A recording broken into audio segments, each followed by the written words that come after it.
Took long to fucking get here, but I'm finally making the fucking finals video. I got all the footage. I spent fucking hours on it, but I got the ranked gameplay.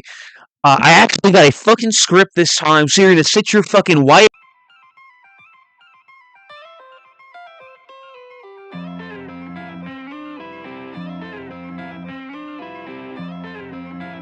Don't play no games, little nigga get your Cheetah shooter. I've heard people call it an extraction shooter, but if you call it an extraction shooter, you're straight up stupid. Like, there's no elements of extraction except for, like, I guess you're taking the box to take a fucking dip out of my mouth. I guess getting the box and taking it to the cash out, like, it's more of just getting a thing to an objective, right? You're not getting gear and taking it out. You choose your fucking weapons. Everything's completely destructible. Oh, wait. People don't know what. Okay. If you really don't know what finals is, how it works, right? So you either have 3 to 4 teams of 3. Each of them are chasing up to 1 to 2 vaults that spawn on the map, 1 to 2, depending on whether you're playing fucking quick play or ranked or world tour, whatever the fuck you're playing. And then you try to get it into a cash out, and you defend the cash out until you get the point. In quick cash, we'll just start with quick cash because that's like the mode that most people play. And I think it's kind of idle to talk about the rest of the gameplay stuff, especially when I get to the ranked section, which will probably be last because I think it's a little bit hard to talk about. But we'll just start with quick play. So in quick play, that's where there's 3 teams chasing after 1 vault to get to be the first to get 2 cash outs, right? When you die, you can change your loadout to whatever weapons you want. Your reserves don't really matter. Anything that you have unlocked, you can switch into it. It's a fucking blast. And this is the core gameplay loop that you need to know to really talk about how fucking dope the gameplay is, right? And the gameplay is dope. It's one of the most unique FPSs I've ever played as far as like multiplayer ones go, right? Because you have more creative concepts in, I don't want to say more out there concepts in games like Mullet Mad Jack or Severed Steel or Ultra Kill. However, those are all single player games, right? It's a lot easier to tailor somebody's experience because you're making the enemies and you're making, but it's a lot more difficult to insert that into a multiplayer shooter where everybody is going to be abusing it. Because even in these single player games, a lot of the time, these crazy unique mechanics can be broken, but it's not a problem because there's nobody you're going against, right? Like if we take Neon White, right? The card system in that is super unique, but if you think about how awful that would be to face sweats in if it had like a multiplayer versus thing. Because you literally have people just one shot like dashing across the map while doing crazy rocket launcher tech. Like it would be chaotic and it would probably be fun for a while, but it would be fucking busted, right? That's why we give like multiplayer FPSs with a lot of creativity so much praise, right? Because something like Titanfall 2, absolute fucking masterpiece, right? The movement is gorgeous, right? How you move around that map feels so fucking good, and when you see somebody who's really good at it, it's just so sick. They're damn near flying across the arena with a shotgun. So fucking dope, right? When you break it down, it's like simple mechanics, right? It's ultimately it's just sliding, jumping, double jumping, mantling and warring, I think, right? These are mechanics that are like relatively simple, right? Like things that we've seen in a lot of different games, a lot of different shooters, but the reason that Titanfall is so unique on how they do it is the execution of it and how fluid it feels to move around. You don't give Black Ops 3 the same praise as like Titanfall 2, even though they have very similar movement mechanics. Like we don't give Black Ops 3 the praise of Titanfall 2's movement. And I'm not saying we should. Don't That's not my argument here. It's because the execution of this basic idea is so much better in Titanfall 2 and how it feels is so much better. And that's what makes it so remarkable.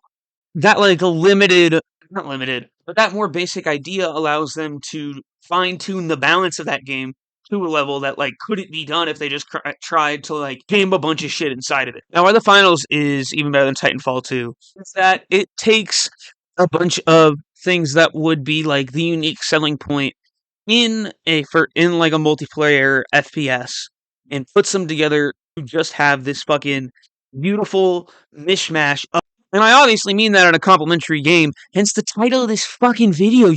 It takes a lot, and truthfully, it does take a lot from Titanfall 2, right? Like, it is a movement shooter that has, like, a really unique gadgets, really interesting weapons that everyone's using at high speed, right? But then it takes, like, but it adds the element of like a destructive sandbox, right? Something kind of like Battlefield, but like cranked up to 11 because damn near fucking everything's destructible.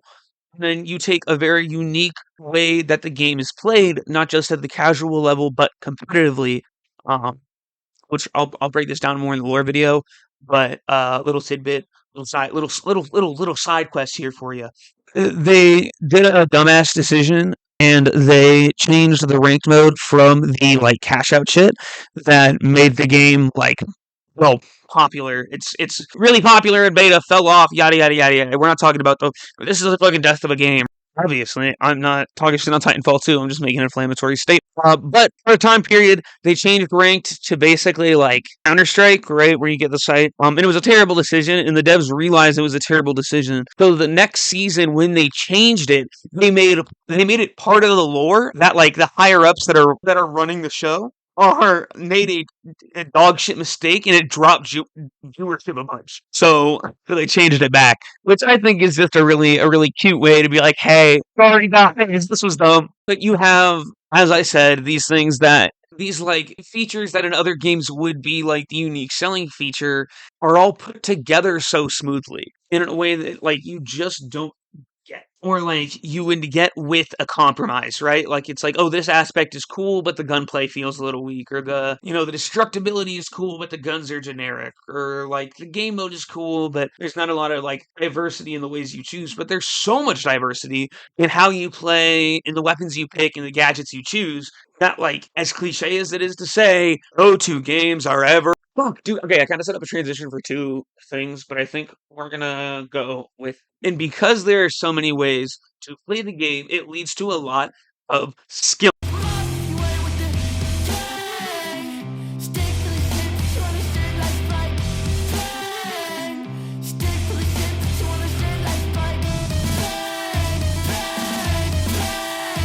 How y'all feel about the octopus pipe? I like this one. I think it's cool.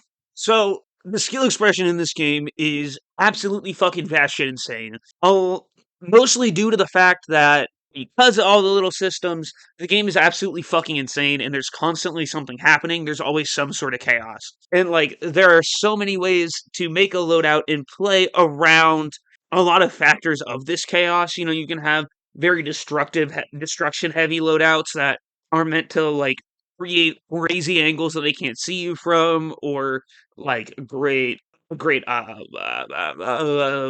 ground. You can make loadouts to focus on the movement, to get around the map super quick, to drop or gain levels super fast. You can mix that with the destruction, using the destruction as like part of your movement. You can obviously go just like high damage and just try to run everything to kill people as fast as possible. You can play support and like really just try to be like healing your team and trying to keep them alive while stopping people from pushing. There's just so many ways to go about playing that is so different from one another. And it's perfect to talk about it right now because one of the big stories going around in like the competitive final scene is gold-plated Labubu, the goat. So the big meta of the finals in like the current or in last season, or your last couple of seasons, I don't know. I haven't really been playing. Or I when did I stop? When did I stop? Hold on. So it was I stopped playing during the Aztec Battle Pass, and then I came back last season. So I missed like 2 seasons, I think. So I don't know what the meta was for that, but I know right now and for the season before this, it is high damage. What's the cash out manipulation, right? Being able to, once you take the cash out, move it up and down floors to have ways without killing people to stop them from taking the cash out, while having people holding good angles that can also do just a fuck ton of damage to stop people from taking the cash out. So a lot of the main like items and build loadouts that are used in the competitive scene are things like DMAT, things like winch call, uh, anti-grav grenade, just these ways to quickly move the cash out and stop someone from taking it. Sometimes explosives, but they take a little bit, and they can be a little bit riskier. But you definitely see them, especially on like heavy with RPG. But you don't see a lot of just like pure destruction. There is destruction, don't get me wrong, but it's used more for moving the cash out rather than destroying the building, which is really cool. What makes Gold Plated Labubu so dope is that in this meta where, like it's all about the manipulation, you have somebody who is just like straight destruction running charge and slam. Oh my god, I'm fucking brain rotted. It's Ruby Labubu. Gold Plated Labubu is that fucking meme that MBT kept saying in his fucking videos. Holy shit. But he used Charge and Slam, Sledgehammer, and then a bunch of gadgets, but a lot of it was like RPG, Breach Charge Sensor. Those are the three that I saw him use the most often. He was an unsigned player. This was just a team of 3 random players. If you want to hear more about it, video covering the whole tournament and like all of the fucking upsets and comebacks and rat cash outs. Here in the and in the description. Go watch it after this, but finish this. But he was able to put these like very destructive, like very aggressive loadouts to like incredible effect. Like making it into the like and using this like fucking off meta style, he's able to make it like past the qualifiers. He's now qualified for like the final tournament, and I can't wait for the finals of the finals at the finals. But it shows that like you can use most strategies in the game and they will work. Now obviously you're gonna have to put in more work. That's how like playing off meta works, right? It's gonna be harder. It's gonna be no matter what. You see like the potential of these like weird loadouts and see how they can work. And I just think it's a really dope example for how even in the highest level of play, like unique loadouts will work. Okay, that section was a little rough, not gonna lie. I got like really in my own head about the like whole Ruby and Gold Plated Labubu thing. And then I went through the video that I told you guys about, to, like find his loadout, and like it took me way longer than it should have because I couldn't remember the team that he played for. And for whatever reason, my dumbass couldn't just Google what team did Ruby Labubu play for. I had to fucking go through the video and then just like search till I saw Ruby Labubu on like the team names and then look at his loadouts, but then he had different loadouts in it. And so it was like kind of weird to get the thing. He was mostly using Sledgehammer. He did use KS-23 for a little bit, but I think he did switch back to no, you can't because it's in the ranked modes. Yeah, he did use KS-23 one game, but mostly used the Sledgehammer Charge and Slam. I don't know if he mostly used Charge. Whatever, dude. Fuck it. Go watch the video. It's really cool. The whole story is really cool. I'm gonna get off this and move on to fucking story because I feel like I'm just saying shit that I'm not like super educated about. And while it is most of this channel, I think I'm at least a little bit more knowledgeable about about the rest of this topic than specifically the competitive scene. I just wanted to bring up Ruby Labubu and get people to look at the tournaments because I think the tournament scene is cool and how they've done their esports is how people writing the next transition. I don't know what to wear because like when I do like a bigger video like this that I have planned out like the Enora one, I try to like I have like the outfit kind of themed. You can't like kind of to theme an outfit like the finals. Mainly because I don't own a lot of I don't own a lot of tech wear. The stuff that I have is pants, and I'm not standing up for this whole video. I'm like too tall to get a good camera angle on, so it would look weird the entire time. But I do have a bunch of random weapons around the house because I'm a fucking nerd. So I put the ones from the finals around it, and I mainly wanted to say this. This is a spear. Oh, oh shit. This, I forgot how fucking long this thing is. Holy shit! But yeah, this is like a spear. This one's the dull one though, so like, I'm not gonna stab myself with it. I'm not a psychopath, but yeah. But so don't worry. And the other one is I don't have a. I could think there's a dagger in here somewhere, but I don't know where. So I just went with whatever like sheathed knife I could find first, and it happened to be the this one. But it doesn't look like the dagger from the final, so I won't show it. I'll show it. I'm not gonna lie. It's still cool. Oh, hold on. Okay, so this is the aforementioned fucking knife. I'm not putting it back up there, by the way. Everything fell as I'll probably include. So I'm not doing, but I'm just gonna put this on top of here. But it's this thing. This thing's pretty cool. I like it. Dark is it? Is it just the glasses? Kinda. I should turn on the lights. Whatever, it is what it is. Knife is cool. I'll fucking y'all, that was not worth it at all, but we're done and we're gonna talk.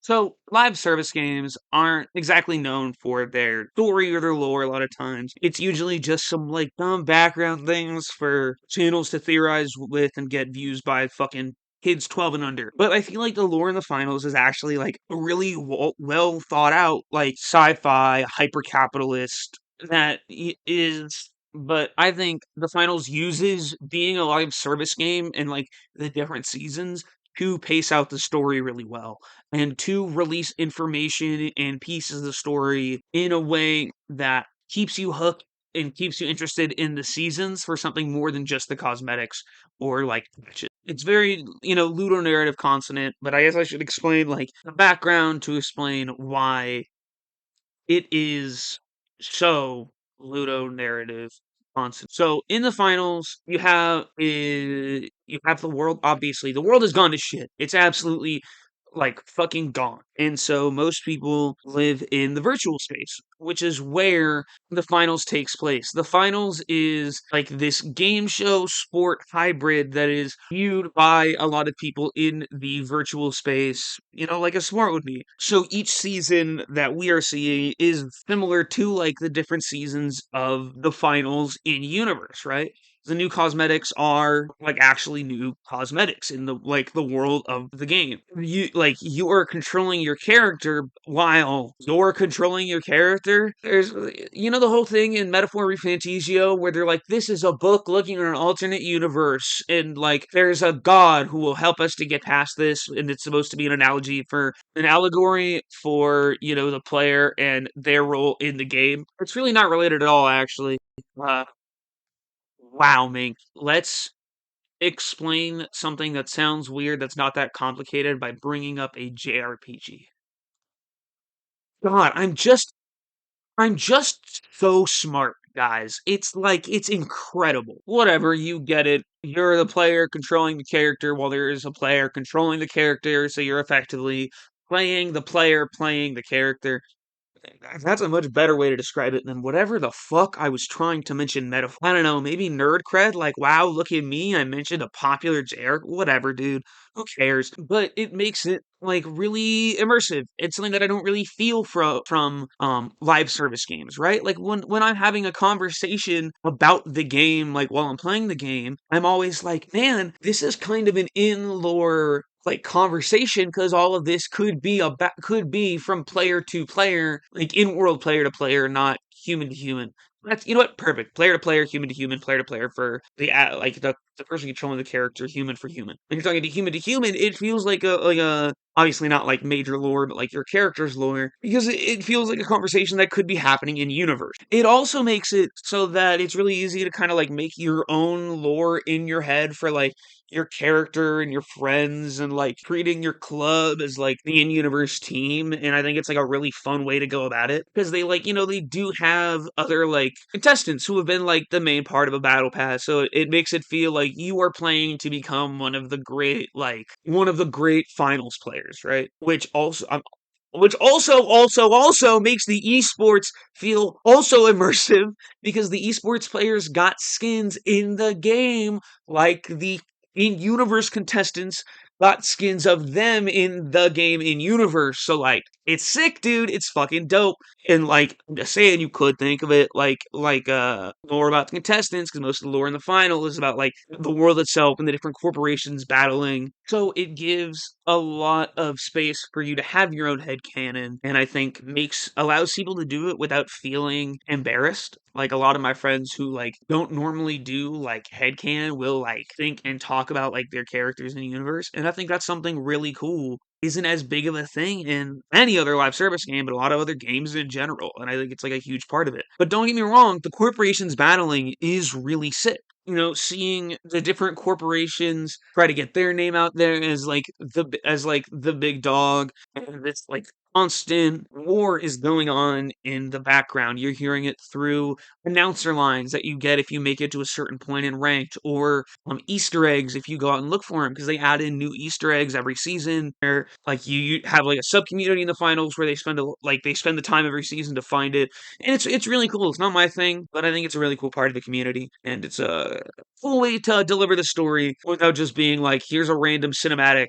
Now they do cinematics, but like it's not so it doesn't carry the lore of it. Most of the lore is done through gameplay, through voice lines, through Easter eggs you can find in the match. Like it's a story that gives them a lot of like leeway as far as how they want to go about it. That is delivered in a way to keep the players interactive.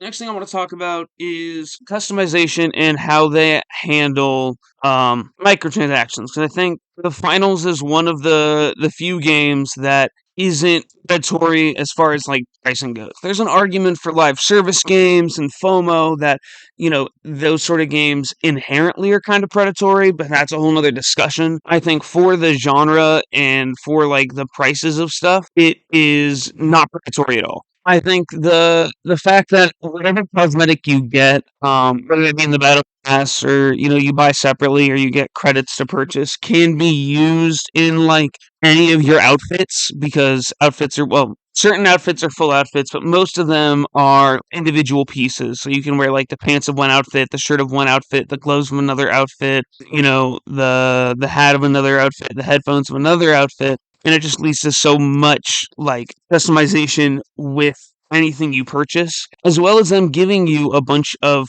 pens, but has quite a bit of free customizations with gun skins and different outfits.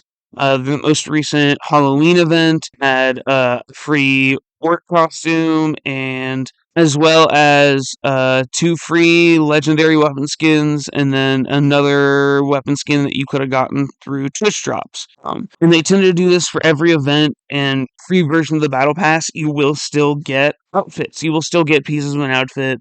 It's not like you're gonna have nothing. There's a lot you can get for free. However, none of that impacts the gameplay. All of the weapons are only purchasable through in-game credits, which you get by playing the fucking game. So, long story short, the cosmetics you buy are good, and the pricing is very solid, and you do get a bunch of free shit. Oh, the other thing I wanted to mention with like as an example for the non-predatory pricing, so there are like certain skins that you can only buy, and they are $20, but it's $20 for the skin, and then another $20 worth of the premium currency. So scared that I won't be able to last.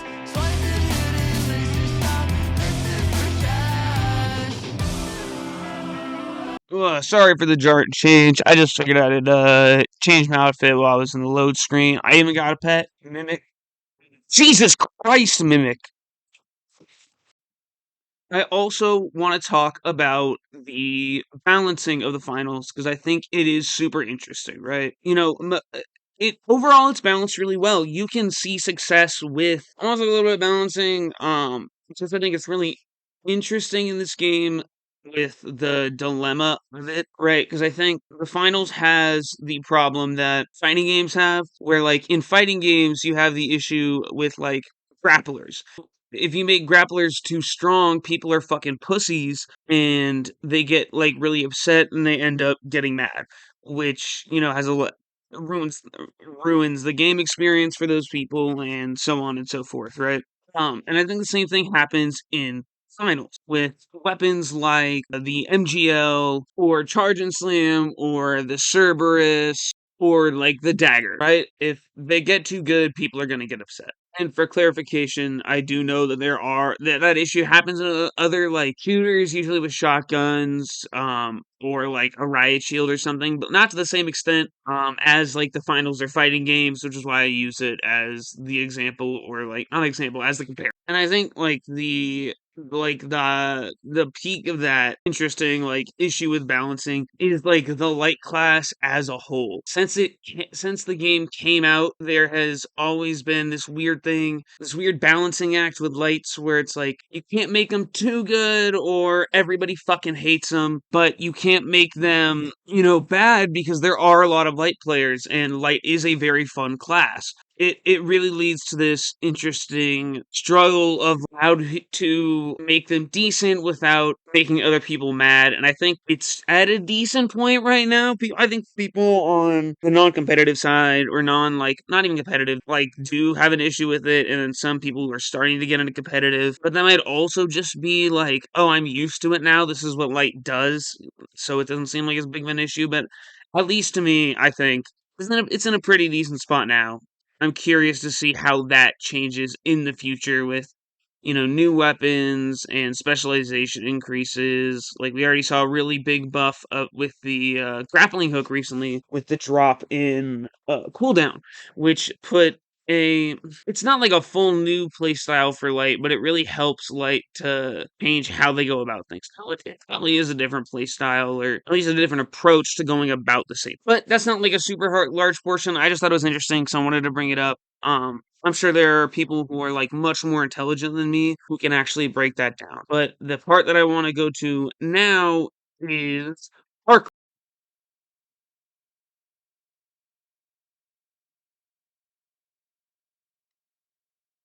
Now, Arc Gator's been popping off, and I've been pretty excited for it. Not since announcement, but like a couple months afterwards, right? Because I love Embark with my whole fucking dick and soul, and I was just excited to see what they do next, right? But the other reason I was really excited for it, and I think the main reason I tell Finals fans to play it, besides it being a fucking great game, is the lore link from the finals to Arc Raiders, right? So in the finals, you obviously play in the VR space, and the VR space is owned by the corporations.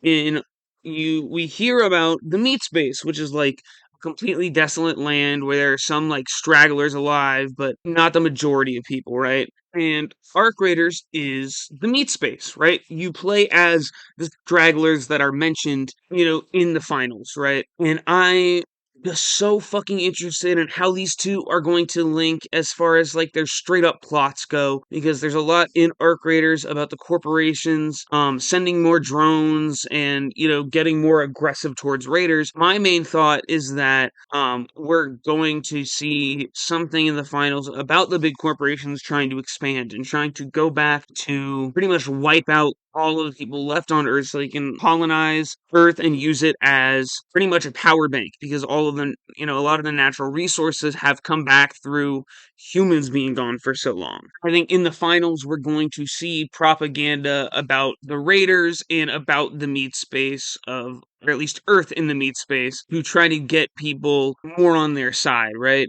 And my current hope, right? Here's my fucking huge shot in the dark. Probably won't happen, but I think it'd be a great way to fucking merge them. They do an event where, since all of these like this shit is happening, the Raiders work with CNS to get more in to break into the finals, and then CNS become a sponsor for the season. Well, and the season is about them trying to get CNS out, and the gear from the sponsorship would be a bunch of Arc Raiders gear. And then in Arc Raiders, you could get some Finals drip. I don't really know how that one would work lore wise, but I want Finals drip in Arc Raiders. But back to what's already there, seeing like the basis for some of the Finals map. I believe it's in Buried City. You can see the church. And I'm trying to remember the name of the map in the finals, but I'll put a picture of it up here. And it's just cool to see like the world and how the world was like. I say the world, but I mean the VR world of the finals was inspired, and how that location is still like seeing a lot of action and like what's happening with the location now. It's just really cool background information that I hope to see more of in the future. And Arc Raiders is amazing, but I've already gone on for a long time why Finals is amazing. So just go play it, even if it's just for the lore reasons. But I have nothing really else to say. So it's been real. It's been fun. Hasn't been real fun. Fuck you. Great job, family. You done. You did well. What's your we got to report to Cheetah recruiting our way to 200 right now, champion. I got a chicken with 25 down. Go at 25 with a pound. I do that nigga and you won't right now. So I got no money like, yeah, nigga, how? If you tell me what you don't, let me do it. Nigga think you hot, really I should do it. Put them on my head, put them on my neck, put them on the spot, put them on the there's so much goodness happening, but I want to make sure that I remind us